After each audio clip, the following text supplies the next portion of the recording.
Sarah Murdoch, what's up? You want to introduce yourself? Yeah, sure thing. Great to see you, Ron. I am, I'm trying to remember your speaker wheel. I'm somewhere between the first and the second tier. So I've done some speaking. I'm not afraid of getting on stage in front of people and making an ass of myself. I'm also not afraid of asking for money to do it, but I don't consider myself sort of one of those, globe-trotting 30K, speech type of people. And I guess I'm here specifically because I'm really excited about what Ron and the team have done with SpeakerHub. I think you've done an incredible job sort of re-envisioning it. And I'm here to learn a little bit more, both for myself and then also for the startup that I work with. Cool. Perfect. You're in the right place. I am Ron Story, the head of bottle washing and speaker booking at SpeakerHub. I'm here with Angela Lewis, who's over operations, and Maria, who's over design, and a bunch of our friends, a bunch of our SpeakerHub users. So this is our 7 p.m. speaker co-working that we do every day at 12 p.m., 3 p.m., and 7 p.m. Eastern Time on a daily basis, Monday through Friday, where we help speakers to get booked on more stages and get paid.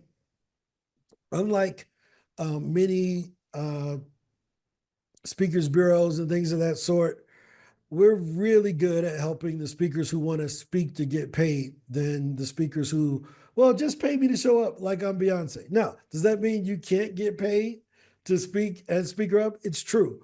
But I like to teach people what I do, and I'm very good at it. I don't get paid to show up, but I always leave paid. So that's what we focus on here at SpeakerHub. We help entrepreneurs monetize the stage with their voices and also build intellectual property, whether that's courses, books, trainings, things of that sort. So if you just want to speak and that's it, you're going to hate it over here, right? Because everybody else going to beat you. They're going to beat you. So, but good to see everyone. Any questions or comments before we get started? I know that introduction was a little bit different because we're focusing in on those who want to win with IP. Again, there's a lot of great bureaus out there for those who just want to speak, but for those who want to maximize their intellectual property, promote their products and services, like Sarah with the startup or the CEO over there with that startup, we're going to help. That's where our best help comes from. So, any questions before we get started? Nope. Oh, now y'all ain't got nothing to say. Speakers with nothing to say. Ron, will you share a bit more about IP? What do you mean by IP for if someone's first time watching? What does that Yep. mean? IP is your intellectual property. So, to give you a great example, there's a great book called Seven Habits of Highly Effective People.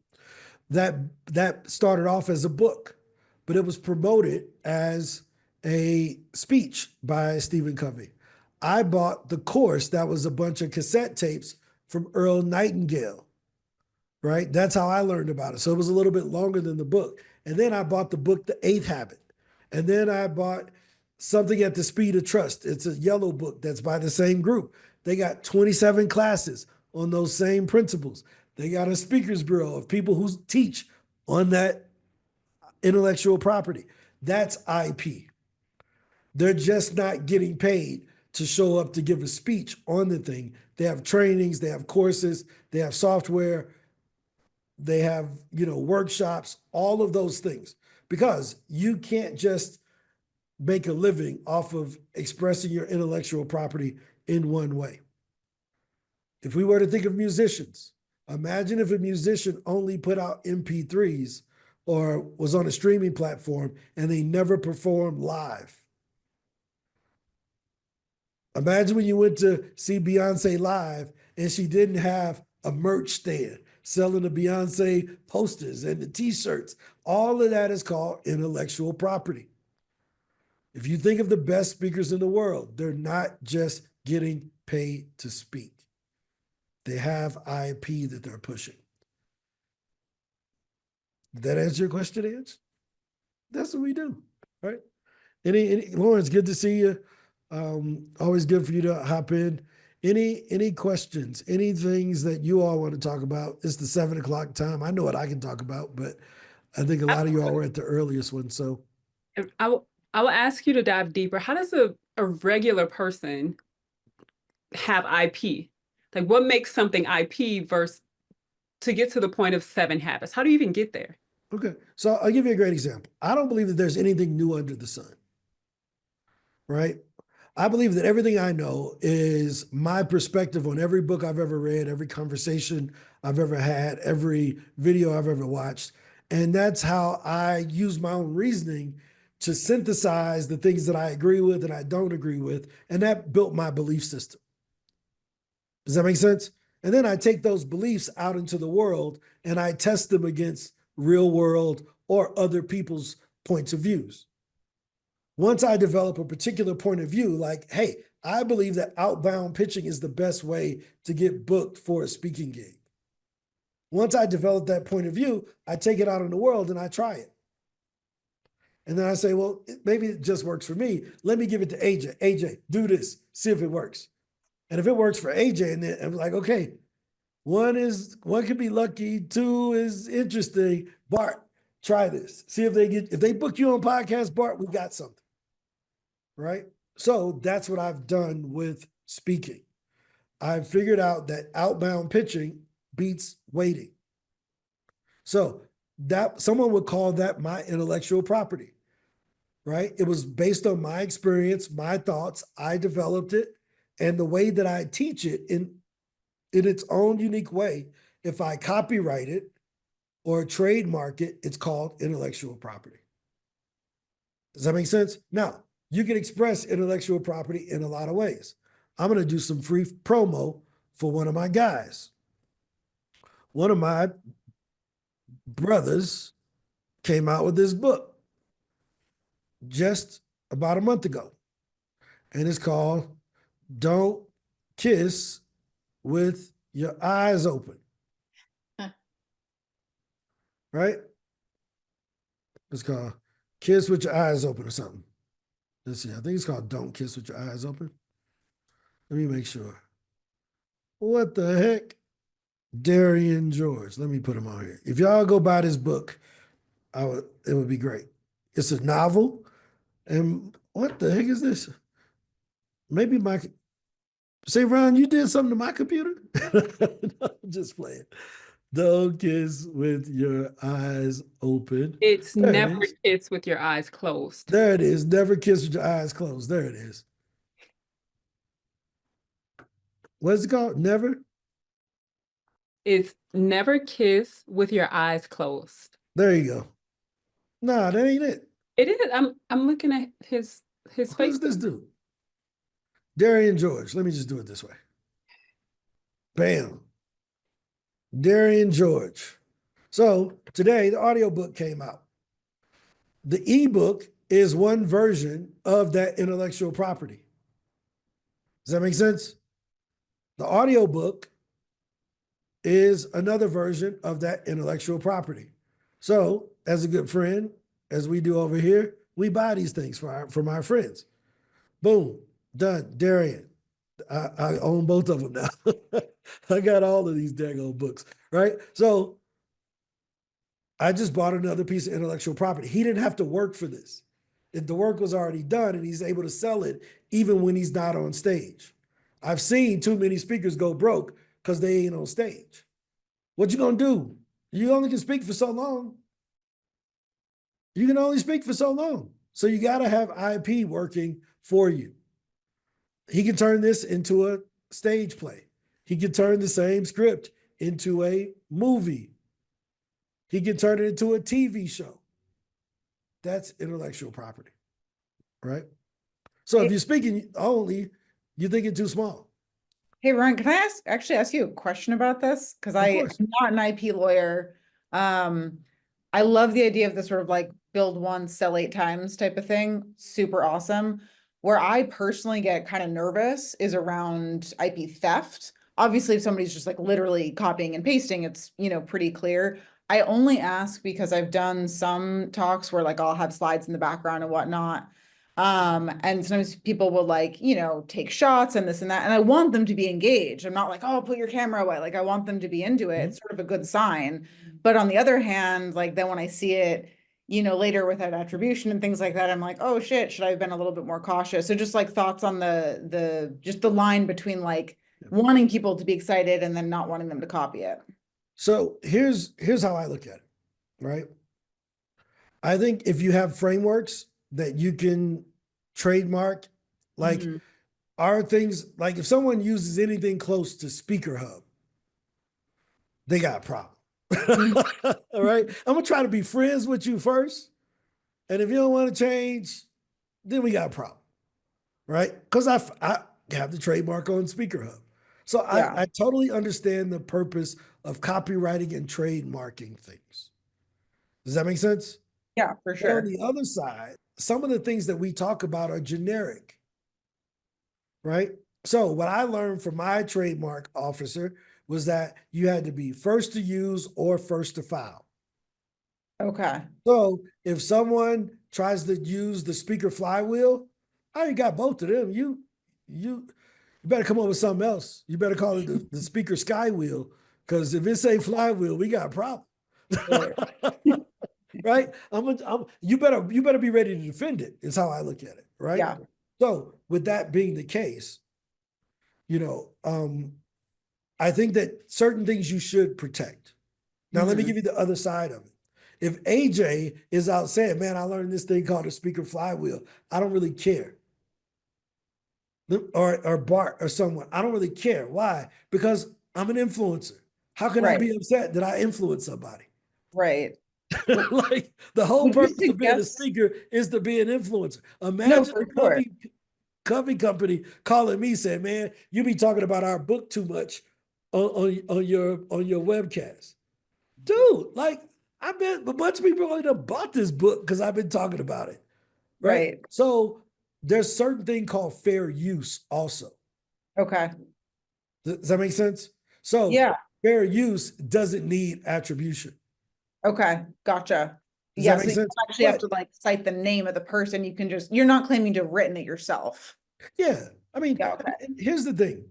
At some point, it's like, dude, like I could spend my whole life focusing on the ants or flying with the eagles, right? Why? Because while I'm focusing on that, I'm missing the bigger thing. Usually, the person that's willing to steal stuff like that, they probably don't have the money or the power to actually promote it anyway. Because if they did, they would have came up with their own stuff. Gotcha. Okay. No, that's super helpful. I appreciate it. Thank you. Right? So here's the one thing you want to make sure. Usually trademarks are really important when it comes to things that are brand association that's causing confusion in the marketplace. Right?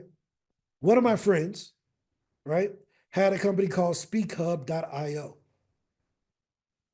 Well, I had a problem with that. We weren't friends beforehand, but we were friends after the conversation. He even spoke at Jared Scott. He even spoke at our conference just to let everybody know, ain't no confrontation. Come talk with us. Let's go. We go. Like his wife is speaking at our conference in April, but we had to fix that. Does that make sense? So I'm a firm believer that if it's causing people to go to your stuff instead of my stuff, then we don't want that. Don't be walking around saying, I'm Ron's story.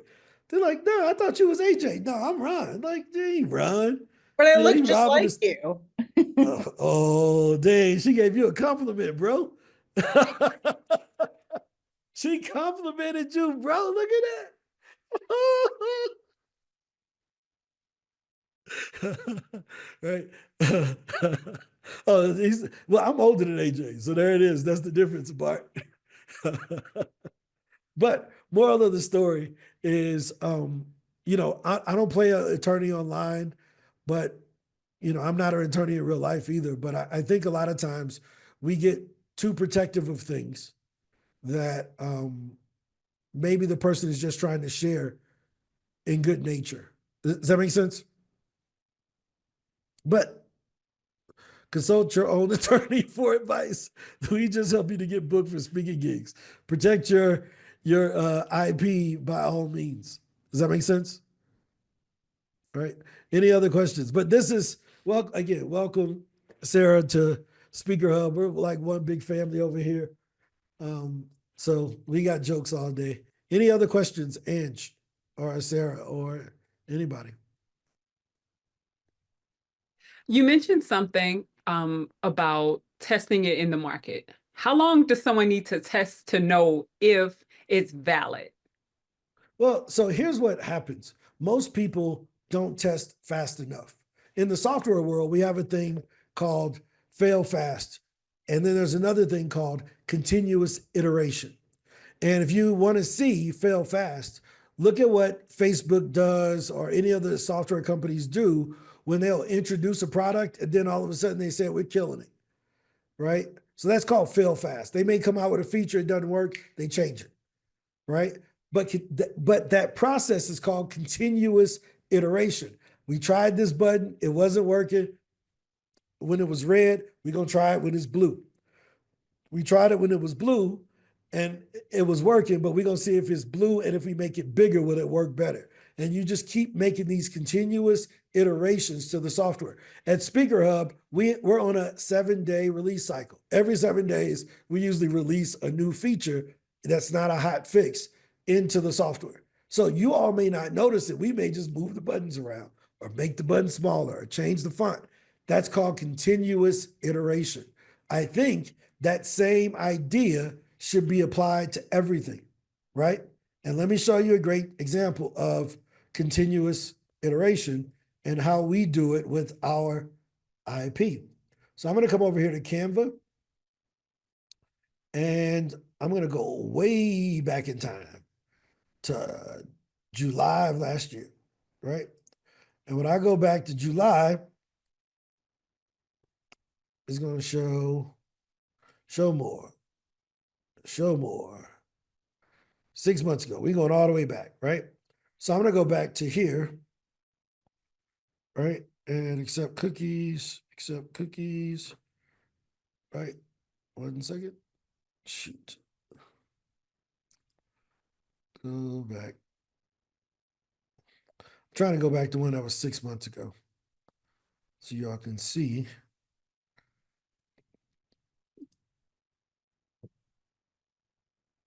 All right, yeah, this is old, right? So when we go back to when I was first introducing SpeakerHub Pro, dang it, what the heck has happened to my stuff? Emerging slides, here it is, right? So when I go over here, I'm going to go all the way to the end. I got to go all the way to the end for you to see this and really appreciate it. This was the original Speaker Flywheel. That's what it looked like. Should do a podcast 1 week. And look at the little line. And the little line was supposed to signify it getting stronger, right? And we're like, this is stupid. But guess who made this first one? Me, right? And then I sent it over to Maria, who's on the call, and it turned into this. And I'm like, Maria, I love this. And she's like, yeah, it should be this, that, and that, and it should get stronger. And as they get better speakers, they should add more stuff. I'm like, yes, boom. So this is iteration, and you keep seeing us, and then we broke it out into individuals, right? And it had these stupid icons on it. And then we went to this for our, how to explain what our products and services were. So we had the flywheel, we changed it to that, and you can see all these different iterations, right? So that was then. And now we can go back to October and the flywheel looked like this, right? Totally different. Now, most people say, oh man, that looks really good.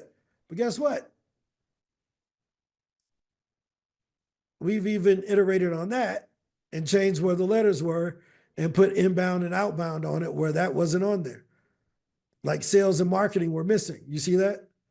So you continually refine things based on the feedback because people, I ain't never read a book with my head to the side like that. So I'm like, I don't think we should put that on the side that way. So, you know what we did? We made it where you could just read it. That same thing here, is, what was the one thing I missed it? Next time I'm gonna let Maria do this. Maria is so much better at presenting stuff than I am. I don't think it's gonna show it. Yeah, this here, right? Look at that. Two different things. Looks so much better now. Right? So at the beginning, you just want a stick figure. I tell our team all the time, hey, don't be making all this fancy stuff because I don't even know if it's going to look like this. Y'all waste 10 hours making it look pretty. And I'm going to tell you to change it tomorrow. So we build it ugly first. We take it to the marketplace. We get feedback.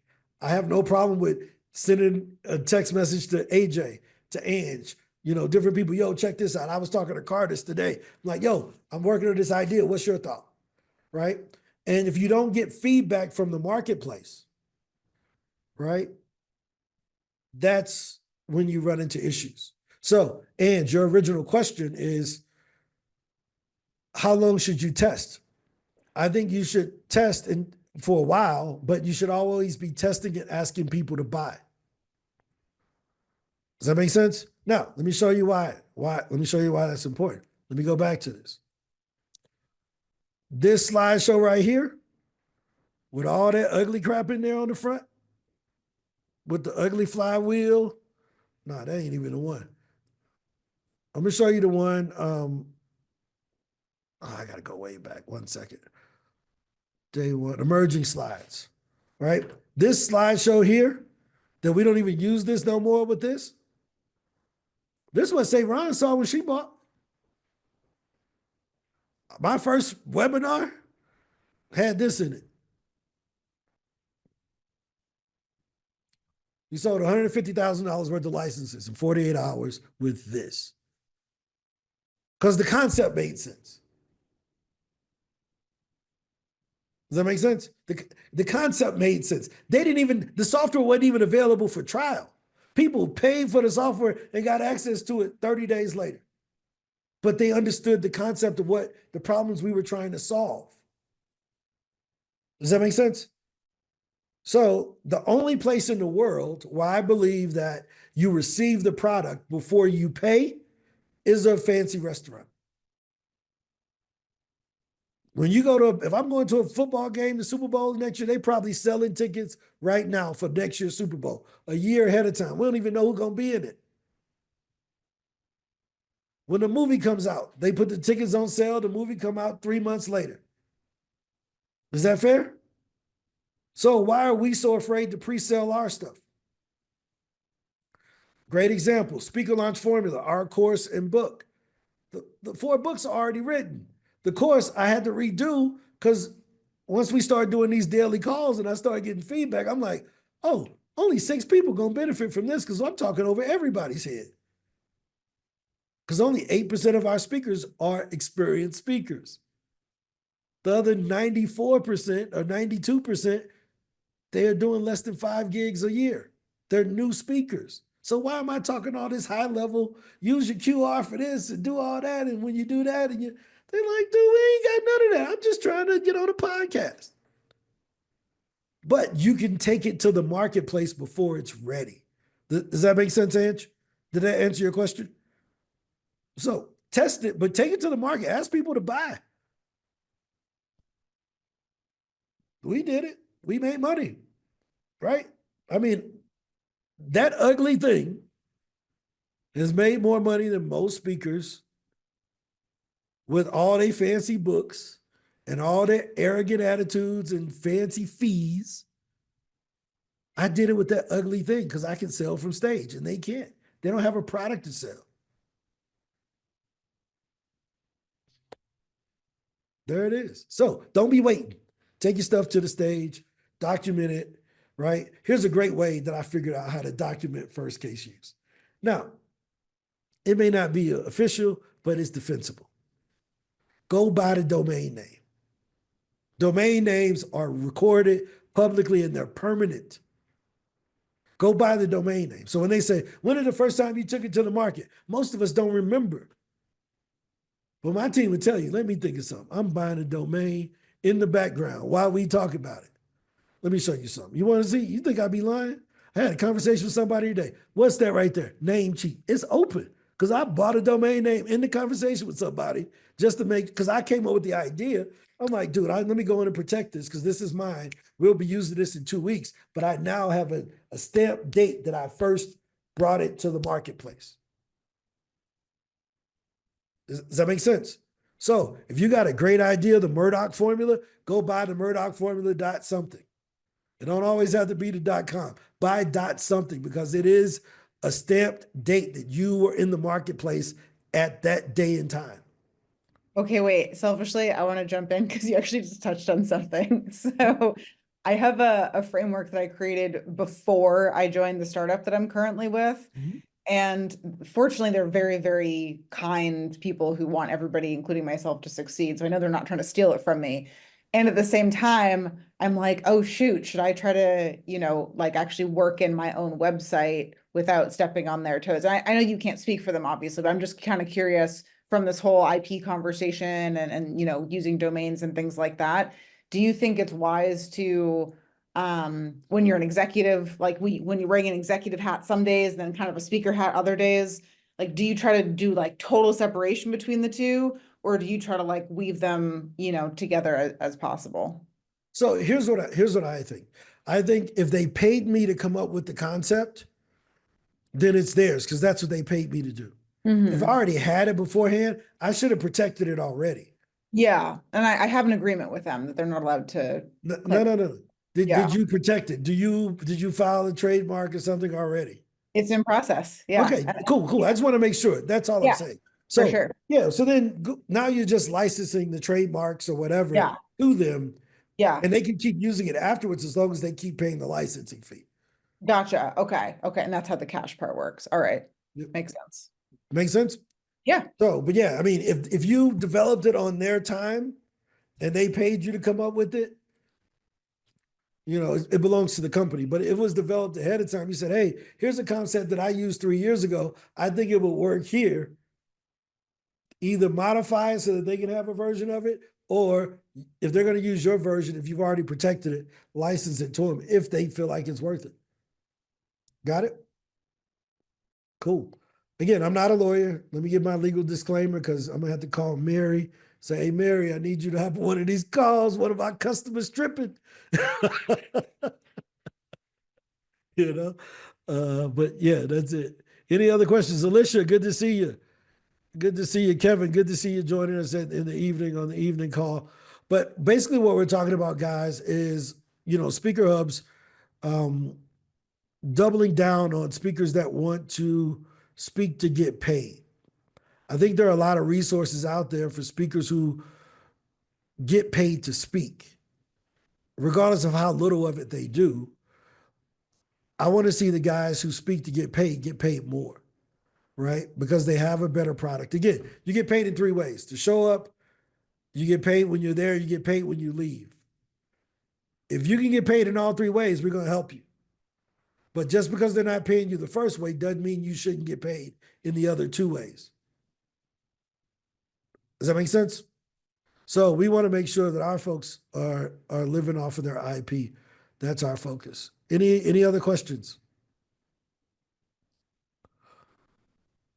Core Harmonic, any questions?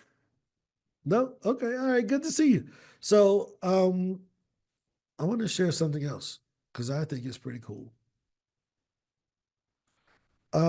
Sarah, what's the game plan? How do you all plan on using speaking in the startup? That's a good question. We're trying to figure that out. We're in the middle of working with a couple different clients to the point where we're pretty tapped out on time. So honestly, I'm just sort of in the process of like ideating and figuring out, are we mostly trying to just get on more podcasts and sort of, other people's platforms and just spread the word? Or are we trying to, maybe go a little bit narrower, a bit deeper and get onto, stages and kind of sell in that way? So to be honest, we're sort of like ideating that stage. What's the product again, if you don't mind? Or can you No, not no, talk about it's it? fine. We're a talent optimization platform. So it's a combination of tech plus workshops plus, coaching and consulting. Sales optimization becomes part of that as well. And what city are you guys in? We're spread out. So we've got folks, I'm in Los Angeles. We've got a couple folks in the Miami area. We've got somebody that we just onboarded in New York. And then somebody in London and somebody in Mexico. All right. So I'm gonna show you something. The slow SaaS ramp of death. One of the best talks ever given by Gail Goodman, who is the CEO of Constant Contact. You know Constant Contact, this company here? I don't think so. Niño, ¿cómo estás? Estoy en una cita. Baja la volumen, por favor. All right. So Constant Contact is like MailChimp. It's email marketing and all of this stuff, right?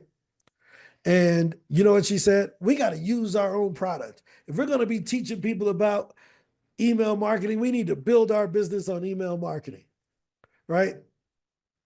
And she talks about how they almost went out of business trying to do that, right?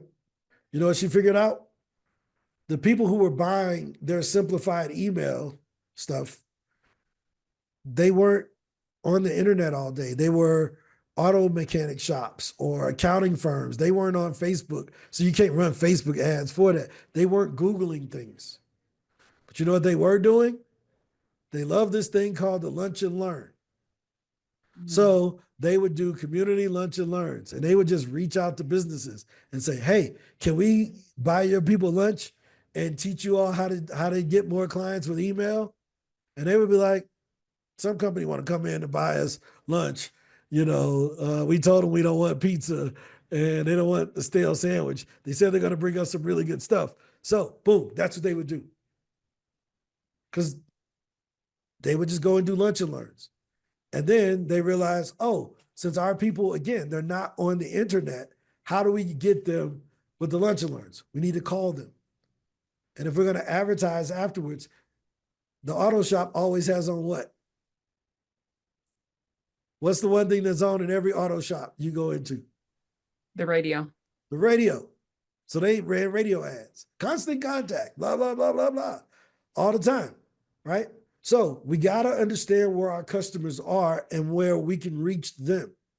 Does that make sense? So podcasting may be great if your audience is on podcast. But if it's something that you can demonstrate with a lunch and learn, that might be the way to go. Reach out to local businesses and do a quick workshop for them. Why? Especially if you're selling an enterprise 5-figure contract or more. If what you're selling is over 5 figures, who cares if you spend $1,000 on a lunch to make $12,000? Does that make sense? So I'm gonna show you one of my good friends. And my buddy here, let's bring him up. I'll show you a few people. John Cothran. John is a financial advisor, right? And John was like, yo, man, I do dinners. I buy people Ruth's Chris in order to get them to move their retirement over. Now, I mean, he spent a lot of money. Ruth's Chris ain't cheap. You know, he ain't buying them just breadsticks. He got to get them a whole meal. And it's 100 people at a time, right? So he has these lunch and learns that he's doing where he's spending $5,000, $10,000 a week on mail and Ruth's Chris. But he's like, look, my average client pays me, let's say $9,000, and I get 3 clients every week from this. So every week, Tuesday, Wednesday, Thursday, he does dinners. Monday, Friday, he does meetings. Other folks, I thought he was crazy. I'm like, there ain't no way in the world I'd be spending $10,000 a week on marketing. He was like, but this is what I get the next week when they buy from me. So the ROI, there's a certain thing called customer acquisition cost. Let me ask you this, Sarah. If you had a machine and it was a slot machine, every time you put a dollar coin in, $3 came out. How much did you put in? Yeah, I mean, even I can do that math. That's a good one. Yeah, you're gonna put in as many coins as you got, right? And then I'm gonna take the ones that came out and I'm gonna put them back in there. I'll search in my couch cushions for sure on that one. I'm gonna be putting, because I got the machine running where I know for every dollar I put into this, I get this back. So that's what I would be looking at when you're trying to decide. Like every time I go on a podcast, I get this many leads. Every Mhm. time I go and do a local association, I get this many customers out of the audience. Every time I speak at a conference, I get this many. And then you'll start saying, well, dude, these conferences are too far out. We can knock out these local ones. Does that make sense? Yeah, for sure. And I think that's kind of where we're at is like so far we've been going to like very targeted, high level events, whether it's like chamber events or like, I don't know if you know like Tower Club and stuff like that. And Yep. that's been really helpful and actually very effective. But as you can imagine, it's sort of like a slow and steady. It's like a 1+1+1, which is okay for the stage that we're at. We're just sort of trying to think ahead and be like, okay, at some point, do we need to kind of like branch out more? But I think to your point, yeah, we have to strategize a little bit more on just like our own bandwidth and like what we can realistically do well. Yeah. And then have your team look into what we call cold email. Everything Mm. that's done at SpeakerHub is cold email, reaching out to those podcasts. It's a cold Mhm. email, reaching out to the conference. It's a cold email. Learn to Mhm. do cold email to do client acquisition. Mhm. So imagine, right? This is the email. Hey, Sarah, I saw you were the CTO at such and such software. Mhm. The reason I'm reaching out is I help companies to do this. I would love to buy you and your team lunch with no obligation sometime to talk about our potential to work together down the road. Yeah, you're just like creating the conversation really, or the That's container for. it. Because if I'm good, when I get in there, I got them. Yeah, If I can do 20 of those a week and I get 5 back, that's a great day, great right. week. But the problem is that usually we want to be perfect. Well, I did 20 and we missed only 17 of them bought. Dude, get up out of here. You did 20. If you get 5, that is good. You get 10, you're getting better. Does that make sense? It does. Yeah. So, oh, Juliana, good to see you. Juliana done made it up to California. She going around the world. Where is Waldo? You know? Juliana Yeah. is one of our technical marketers at SpeakerHub. She is a genius when it comes to all the things tech that doesn't require programming. Like, like the person that can connect the dots. She is a professional connector. She get all the dots connected that I take and break and scatter around. she put them back after I break them, right? Her and Carlos. But that's the gist, right? I think right now the winners are doing the more personable things. So you can reach out and scale and then meet with them one-on-one, right? Now, why do I say that? Right? Here's my calendar. For last week, this week, oh no, the week before, last week, this week, next week. Now, why am I showing this? Because I got to talk to the folks. We made this switch to the bureau, and I told Juliana a week ago, I'm going to cancel all these appointments. And I didn't cancel any of them because I didn't learn enough. But today I got my understanding. I got my understanding I was looking for today. So, but this is what's required. So people ask, man, you got a whole team. Why are you still doing sales calls? Because they don't care as much as I care. She can act like Edge can act like she cares as much as me, but she know underneath this is my thing. I got to care more than everybody else. So to be an example, I get out here and I do these calls, and on top of these 3 calls, right? Why? Because if I figure it out here, it'll really be figured out in June. Does that make sense? So I'm making the investment up front. Got it? So hopefully that was helpful to kind of drive home the point that, dude, I do 60 phone calls, 60 Zoom calls a week minimum. And that's not including my team calls with them and all the WhatsApp messages, because I got to figure it out. Now, we drive 1,000 new signups a month based on this behavior and the things that we do, but it's work. Does that make sense? It does. Can I ask a follow-up to that? Because one of the things that we are starting to experiment is because we are so dispersed and we can't always physically get to people in person and do something awesome like buy them and their team lunch. we're looking at just like doing roundtables and whatnot. So, we already have a platform that we can use. It's got a decent audience. It's got some sponsorship. So like all that stuff is taken care of. So we're just kind of looking to like invite different people to have those conversations and create, rapport that way. I think you can do that too. But Ange, what happens on how many, we got employees in how many countries? Venezuela, Colombia, the States. I think it's 9. If we include all the people from Yeah, Smart Bees and at least over 7. there, I think we're at 9 countries. What happens on people's birthday? We send them we put a graphic in the chat and tell everyone happy birthday. In And English they get and Spanish. lunch. They get lunch. So we order over Uber Eats or Rappi, or I send them the money to go buy it for themselves. We had a client, Ann McNeil, that was in Argentina.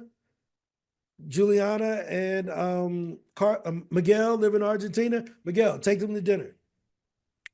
Sent them the money. He took them to dinner. So here's your game plan. When you say, well, we can't do the lunch and learn because we're virtual.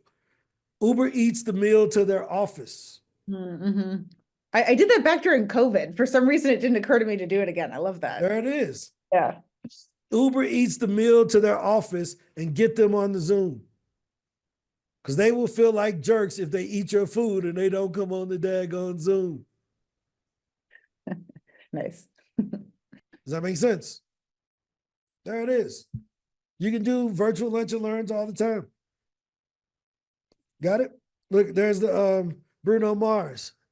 That's the name of that dog over there. That's old Bruno Mars. I ain't seen the moonwalk yet. So, we got to see that dog dance. So is this helpful, guys? This is a lot of what our conversations will be about going forward, because we're going to focus on the speakers who want to be business owners. If all they want to do is speak and they're not trying to build a business under it, they're going to hate it over here. And it's going to be my intention to make sure they hate it over here. Because we just got to change it. We got to make some changes. So I want to help people to build businesses. That's what I know. It's me being respectful to my expertise and the things that I've been able to do. So I'm just going to pass down this knowledge. I'm going to be the leader I needed. I was never Les Brown, so I ain't trying to be him. I was never Lisa Nichols or any of these other speakers that get the high fees. But I know how to get bread out of the audience. So I'm going to teach y'all how to do that. Make sense? Anything else? We got 13 minutes. Bruno Mars, you got a business? You gonna sell doggy treats? He loves being on camera. I swear, he knows when I'm on a Zoom. That's it, man. That's it. Alicia, what's going on? What's new in your world? Nothing much. I do have a question, if you have a moment, which Yeah, is we kind got of you. dovetails off of what you've been talking about already. I attended an international Zoom and met some people, but I never thought of selling stuff to people outside of the States. You have any comment or obviously you do it, you're in Colombia. Do you have any tips or tricks as I try and reach out? It was nice because the vibes seemed to match, but they just happened to live in Scotland and some other places. I mean, do you have to send them something physical for them to use your product? No, everything's virtual. Well, I mean, they don't live in Scotland. They live on the internet. I don't know where none of y'all live. Y'all could be lying about where y'all stay. I didn't realize AJ lived down the street from me until we hopped on a Zoom call. I'm like, wait, you live in Colombia? He's like, yeah, I live in this building. I'm like, dude, that is at the corner of my house. Had no idea until we met on Zoom and he lived down the street from me. So you just never know. Y'all live on the internet.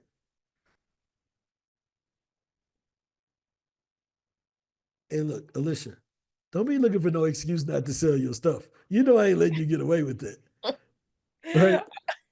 Every day I'm getting closer, but it's still a challenge. Hey, look, you see her try to sneak that in with that? They couldn't buy it because they were in Scotland. I didn't say they couldn't buy it. I just didn't know if there was something I needed to know or that I didn't know. Okay. But Now, I let me didn't show you pitch something. them yet. Chantel. I can pitch them this week. Chantel, you remember when your book went on sale? Where you at? It never went on sale. Your book never went on sale? Never went on sale. When it was released, not on sale. Yeah. think You know, well, for Yeah. sale. That's what I'm talking about. Right. Okay. When some come out and say on sale now, for sale now, whatever. You know what I'm Right. talking about. Your book came out. What was Yes. you at? I was right here. I was right in What the element right here. and what city and state is that? San Francisco, California. Is that yeah? You know what I did? I bought it from right here Yes, he did. in this situation right here, like she said. Right in this ecosystem. Yes. Yeah, I bought it from Colombia. Right. So Alicia, sell your stuff. Get some customers. You look, your confidence will go through the roof. Nothing feels better than making the first sale as an entrepreneur because it validates all of the work. You're just like, man, they liked it. You know, it's like, man, this I may be on to something because here's the proof. If you can sell one, you can sell 10. If you can sell 10, you can sell 100. If you can sell 100, you can sell 1,000. Now, it may not all happen in the same day, but given enough time and you learn how to present better, you will sell more. Right? So just keep going, but you got to make some offers.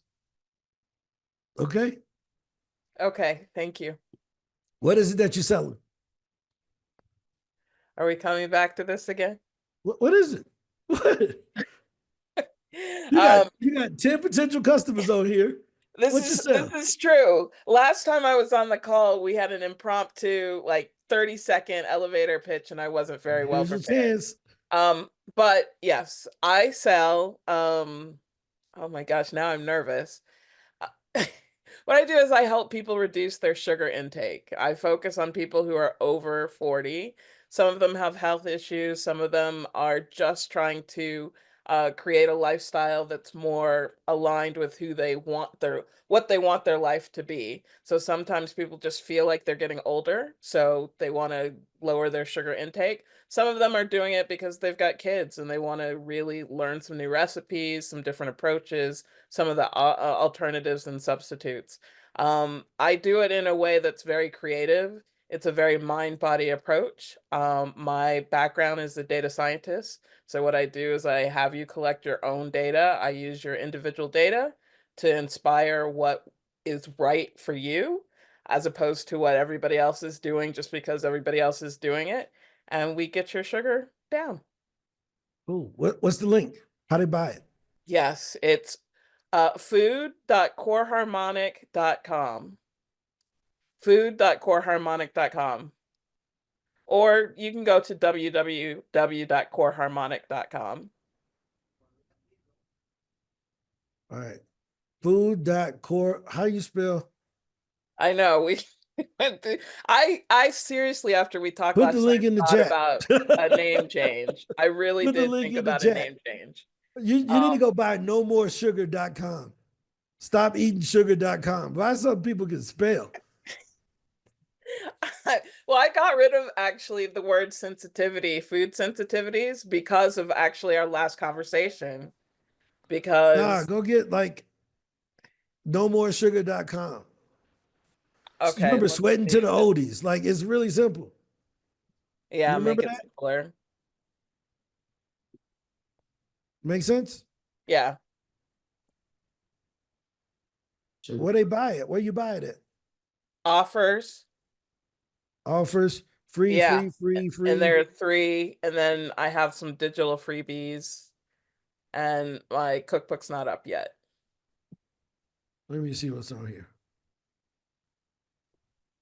Let me see what you got. All right. All right. Cool. I see it. All right. Makes sense. There it is. So coreharmonic.com. If you want to lower your sugar sensibility, right? Now, let me give you a little tip. Okay. You already have one thing on the site that's free, Yes. right? Yes. You already got the get started one, right? Mm-hmm. But people are a little bit more committed if they can do a little thing, especially with education, because they want to see your thought process. So to get started would be free. I would make this $7. Okay. 7, 17. If it would have been 7, Something close, 17, yeah. 27, I'd have just given you the money. I'd have just bought it just to support you. But for 300, we got to talk. Sure, understandable. That's the longer program. Yeah. Right? Yeah, but I get it. But you some people will say, I don't know enough about you, or there's no videos or anything to tell me. I Well, the could have video- gone through this. Yeah. But if I'm just looking on an impulse buy, Yeah. right? So if you got Cash App or whatever, put your Cash App, send me your Cash App. I'll send you $27 just to support you because I got to get you to make your first sale. Okay. I'm Right? Stripe. Yeah. Yeah, send it to Okay. me. But I can't see. Here's the thing: I'm not going to tell y'all to sell stuff that I ain't willing to buy. That makes sense. So we're gonna set a standard that let's, cool. Chantel book come out, cool. We got it. My boy Darian's audio book came out today. Boom, I got it. Why? He's a new entrepreneur. He's trying to figure this thing out. Make sense? Yeah. So send me the thing, and I got you. You got 27. Thank you. Right? So have you sold any yet? I have not. I Send have me that some deck. people I'm working with. It but ain't got that the would be link the yet. first. What that $27 at? Try to make your first sale. All right. I will send you everything you need. Hey, just send me the Stripe link. You got 4 minutes before this call over. Okay. Put it in the chat. The clock. Start the clock. All right. Any other thoughts and feedback, guys? This is what this is about. This is going to be a great place to be. We're going to help you get on more stages, but we're going to help you do the entrepreneurial thing, which is to help you to make more sales. A speaker who is only making money to show up is a speaker that will lose to the other speakers that will show up for free and make their money from the stage. That's what we believe at SpeakerHub. That's what we will promote. And, those are the people we're looking to help. Make sense? Any other questions? Where'd my link? Where'd the link get? See, Chantel link was ready. My book out. Boom. She put that joint in the chat. As soon as it came out, she's like, my book out. Look, it's live. I just got the notification. No, this is fun, guys. I know I'm being a jackass, but I'm just, it's a good thing. I didn't have this when I first started my first business. I didn't have no friends to talk to and to celebrate with. I was by myself. The internet didn't even exist. You had to put in a CD that came in the mail to get the internet, and you had better not try to download a photo. The internet was just words back in the day, right? You send me my thing.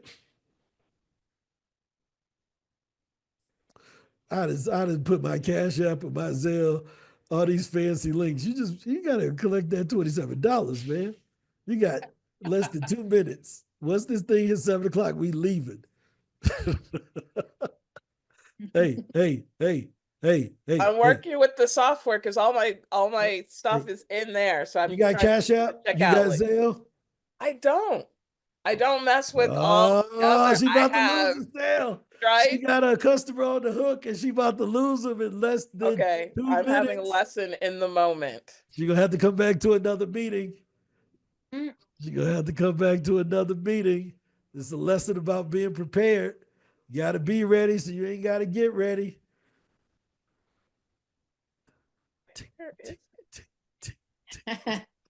Come on, Alicia. No.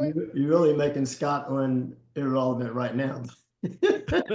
Bart about to send me his link. No pressure. No I was pressure. just about to ask you, do you want mine? There it is. But I 27. can so Oh, hey, I'm it's hearing almost 7 pressure. o'clock. I'm into this meeting at 7. I can send you a 10-year-old book by now. I'm trying to figure out how to do it specifically. All right. We about to go to the jury. I'm about to ask the crowd, should we give you an extension? If they say no, we about to vote you off the island. Oh, I don't want to get voted off the island. You're about to get voted off the island. I Hey, don't want to guys, get hey, voted off the island. We down. We got a few I'm seconds. working with the software trying to get it to do what I want it to do. Okay. All right, I don't see the link with it. Hey, when this thing hits 7 o'clock, If it hits 7 o'clock, send it to the one that's already in there. Just send it there. it hits 7 o'clock. This one. Okay. Okay. Yep. I think product, Let's see. All right. She you came in should be right. able to get to a checkout from there. Let me see. Let me see. I think. All right. I see I it. don't Let me know. see. I ain't gonna share You my should be screen able to because I get don't to know a who on checkout YouTube. from there. Oh, it don't work. No. Oh, okay. All right. It All right. doesn't You're welcome. work. Should I do it, guys, or should I? She was behind the button. If you press the download key, you're saying the link doesn't work at all? No, it works. I'm just messing Okay. If you press the download, with you. No, I it got you. I gives you got the you. checkout. Yeah, but you got to make sure it says, because I was confused by that. Yeah. Because I tried to click checkout, but I got it. I got it. I'm gonna let it slide today. Okay. I'm gonna let it I slide. will be ready today. next time, Hey, guaranteed. all right, all right. I'm I will just be saying. ready. You see, I came better with the sales this time. Hey, So I no, just we keep got you. making. You passed the test barely. You got a 70, so you passed. You got a 70 on the exam, so you passed. All right. I'll be All ready right, next time. there it is. Done. Done. Well, thank you. Done. Thank you Let's so see. much. Wait, this thing ain't saving my stuff. Oh, I got to create a password. Yeah, yeah. It's made so that I have your data from now until eternity, I guess. That's Oh, that's kind all of good. point. I ain't worried Yeah. about it. I got you. All right, let's see. Let me make sure. All right, here we go. Proof of purchase, guys. Boom. I'm waiting on my credit card to leave the screen. Bam. Look what I got. What the Nice. heck type of title is that? I don't know. I haven't sold anything yet, so I don't know. What the? Oh, you're like, I don't. Okay. We gonna have to blur that Okay. out. We don't have time for me to defend my title. But well, Was do we that have 3 words, the title? It sounded a little X-rated. I'm gonna have to blur that out. I can't put that on the screen. Did It you is see the not name? X-rated. I have Look at the 3 name of this different place. things: people who cook at home, people who shop at the, and people who eat out. Restaurant.